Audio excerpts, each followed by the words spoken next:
সরস্বতী পুজোর আগের দিন থেকে শুরু করে সরস্বতী পুজো পর্যন্ত আমি কোনো রকম মিনি ব্লগ বা ব্লগ দিতে পারিনি।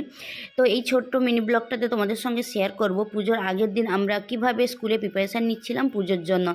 তো স্কুলে এসেই আমরা বসে গেছিলাম গাঁদা ফুল নিয়ে মালা তৈরি করতে। হ্যাঁ, বাচ্চারাই বেশি করছিল, কারণ পুজোটা ওরা ভীষণভাবে হেল্প করছিল। আর এই দিনগুলো না বেশ মজায় কাটে। সারা বছর আমরা ওয়েট করে থাকি এই দিনগুলোর জন্য।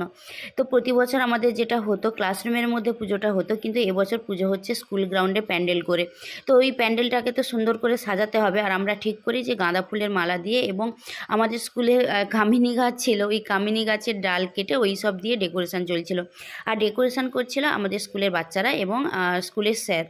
তো এত সুন্দর করে ডেকোরেশন করছিল। তারপরে প্রতিমাও প্যান্ডেলের মধ্যে এখন ঢোকানো হয়ে গেছে। আর একটা বড় ব্লান্ডার হয়ে গেছিলো, সেটা হচ্ছে প্রতিমাটা আমাদের পছন্দ হয়নি। তো যাই হোক, মিনি ব্লগটা কেমন লাগলো জানিও। পুরো ব্লগটা শীঘ্রই